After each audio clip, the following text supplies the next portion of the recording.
स्वदर्शन ध्यान साधना YouTube channel में मैं डॉक्टर पुष्पा कांबळे आप सबका स्वागत करती हूँ। आज मैं आपको शीघ्र विवाह के लिए 4 सोमवार के व्रत के लिए पूजा के लिए साहित्य सामग्री पूजा विधि व्रत के नियम बताती हूँ। राशि के अनुसार शुभ रंग के वस्त्र धारण करके की गई पूजा का फल शीघ्र मिलता है। आपको भाग्य की विशेष मदद मिलती है। ग्रहों की स्थिति कुंडली में खराब है, कोई काम समय पर नहीं होता, जैसे नौकरी विवाह। इसके लिए आप संबंधित ग्रह वार वस्तु मंदिर में दान देते हैं तो आपकी समस्या से आपको मुक्ति मिलती है। और राशि के अनुसार इन सब की जानकारी मैं बताती हूँ। शीघ्र विवाह के लिए 4 सोमवार का व्रत। 4 सोमवार व्रत करने के लिए पूजा का साहित्य, पूजा विधि, व्रत में क्या खाना है क्या नहीं खाना है, व्रत के नियम, इच्छा पूर्ति के लिए मंत्र। शीघ्र विवाह के लिए 4 सोमवार का व्रत किसी भी सोमवार से शुरू कर सकते हैं। सावन के महीने में शुरू करते हैं तो व्रत का फल शीघ्र मिलता है। व्रत के नियम। सोमवार के व्रत के लिए पहले दिन से तैयारी करनी होती है, यानी रविवार के दिन आपको आधा लीटर दूध लाना है। घर में का दूध इस्तेमाल नहीं करना है, अलग से लाना है। उसे गर्म करना है, ठंडा होने के लिए रखना है। उसके बाद उसमें 1 छोटा चम्मच दही मिलाना है। उसके बाद उसे सुरक्षित स्थान पर रख देना है।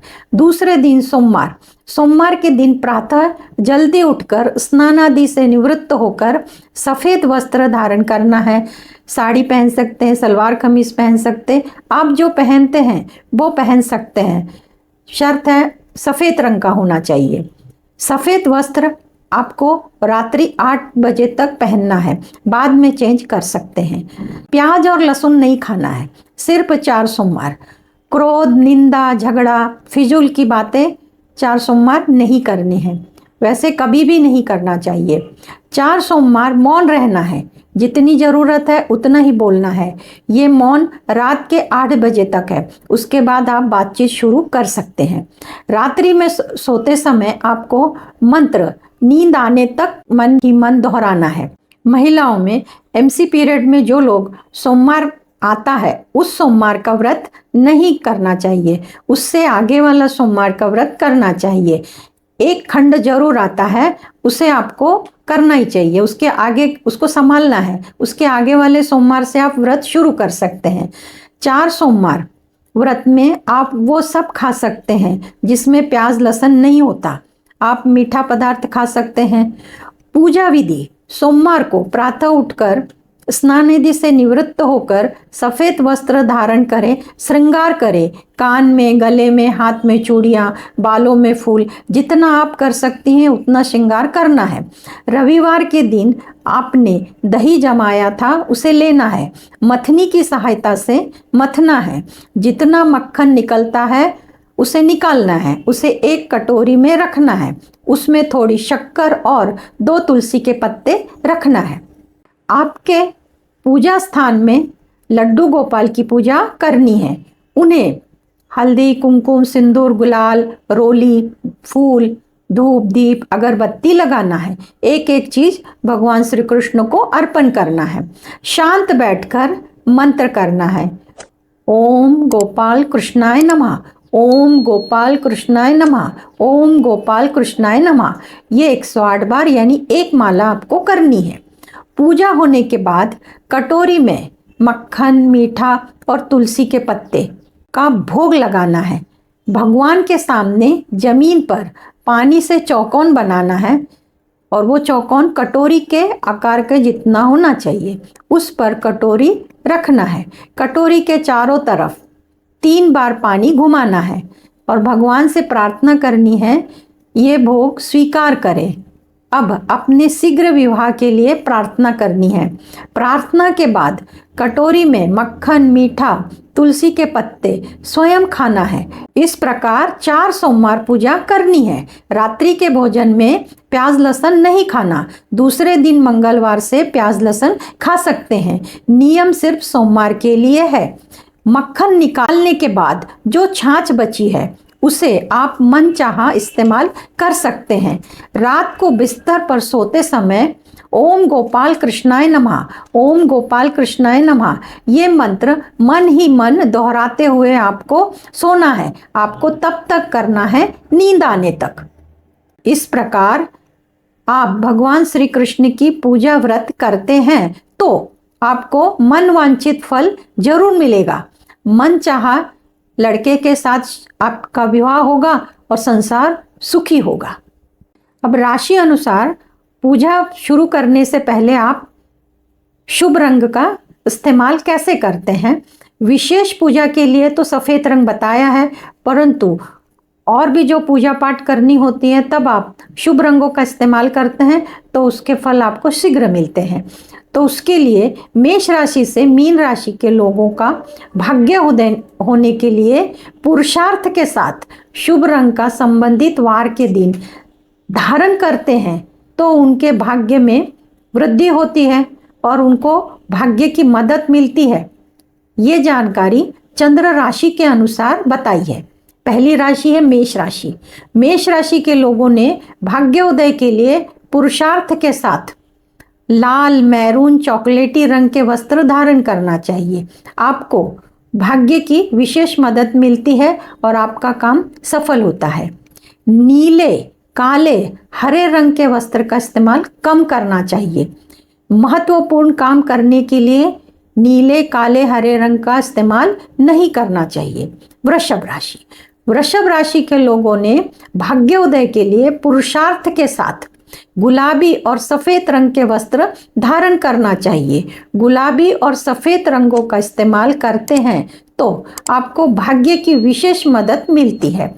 आपका काम सफल होता है। वृषभ राशि के लोगों ने काले, नीले, हरे रंग का प्रयोग कम करना चाहिए। महत्वपूर्ण काम के लिए इन रंगों का इस्तेमाल नहीं करना चाहिए।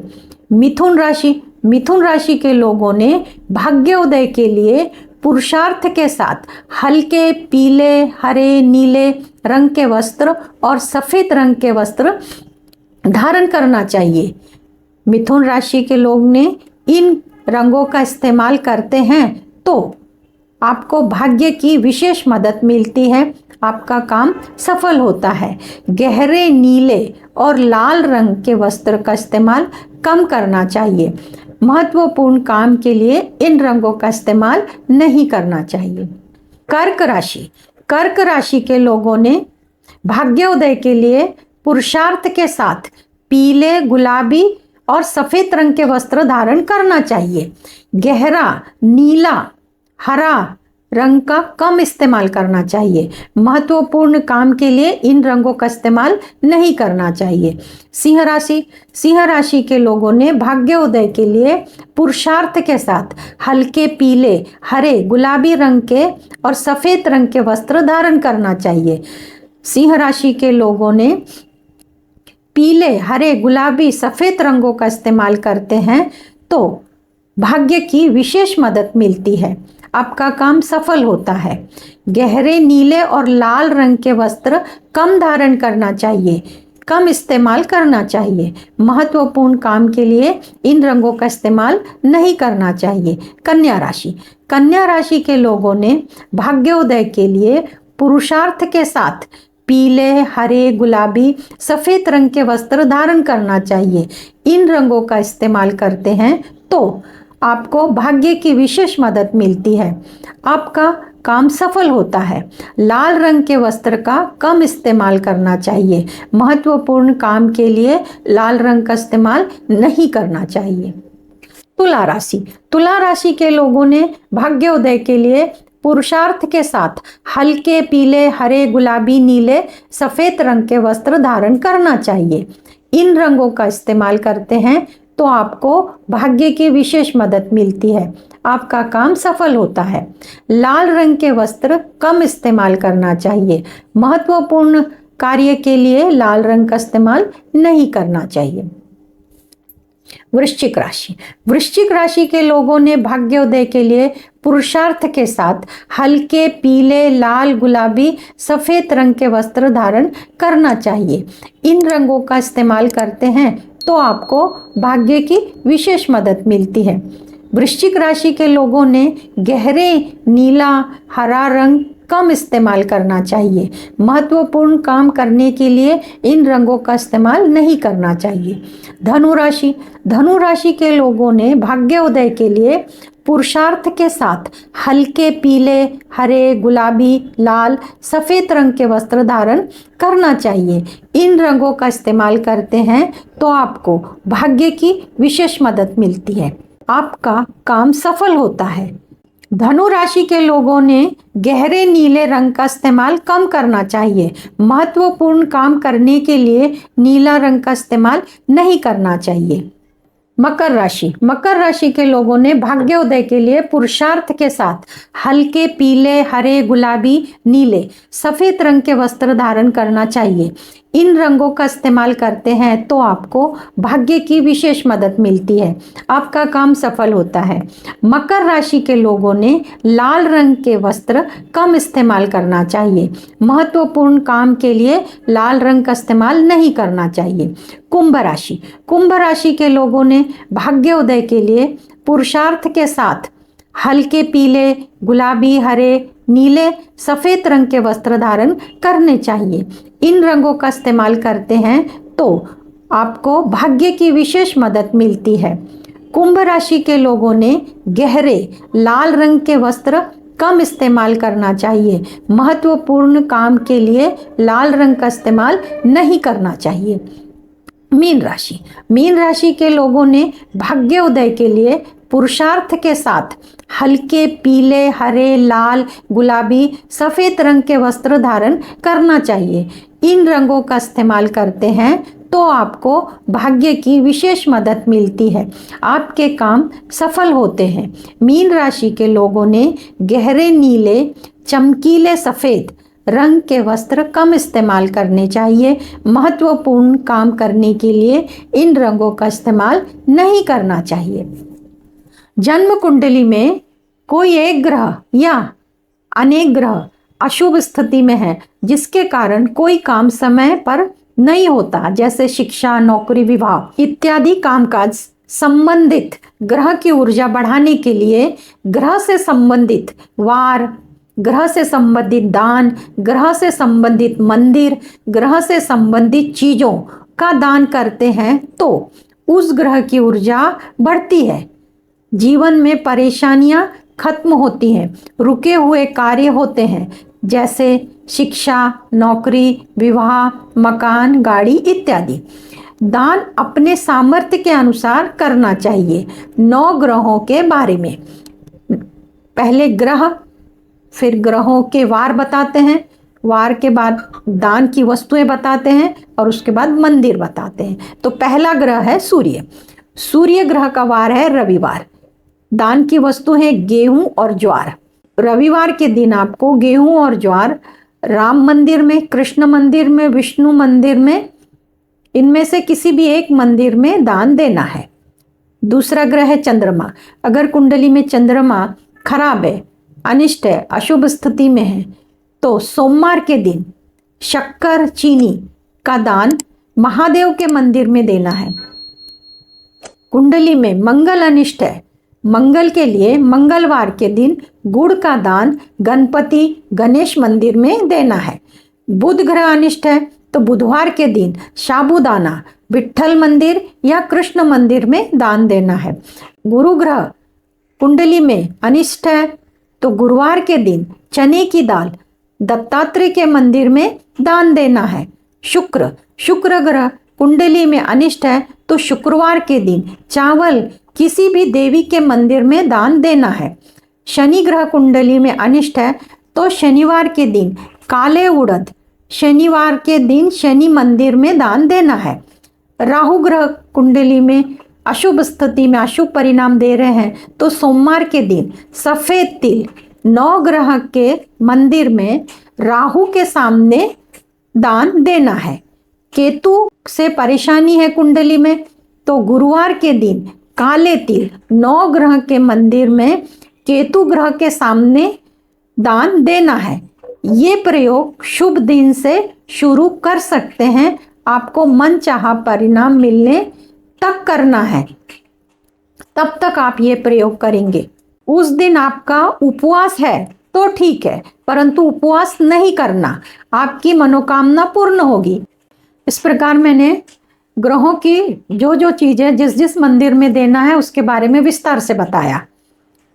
स्वदर्शन ध्यान साधना, इस साधना को अमावस्या और पूर्णिमा के दिन करने से कष्टों से मुक्ति मिलती है। विद्यार्थियों के लिए मानसिक और शारीरिक शक्ति का विकास करने के लिए, रोग प्रतिकारक शक्ति बढ़ाने के लिए स्वदर्शन ध्यान साधना पद्धति का प्रयोग किया जाता है।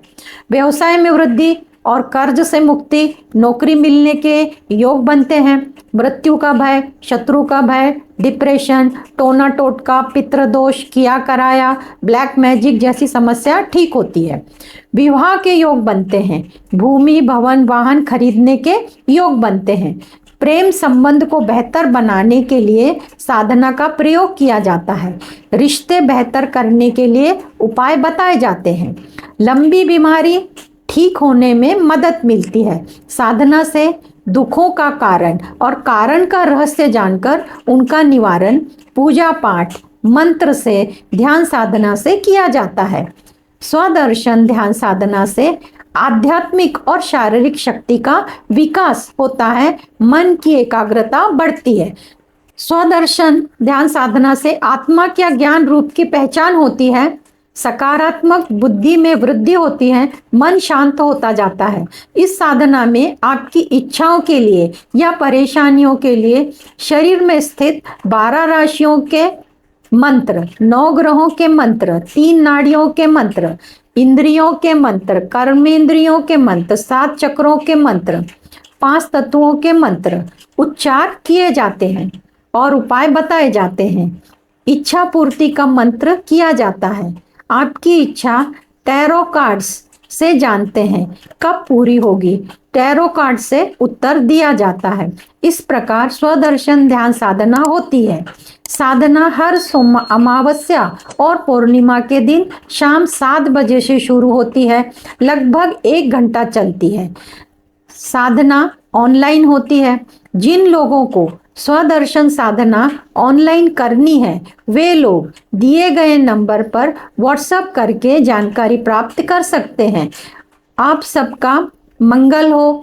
आप सब ने मुझे देखा सुना, इसके लिए आपको धन्यवाद। आप सब में स्थित दिव्य आत्मा को मेरा शत शत नमन। धन्यवाद।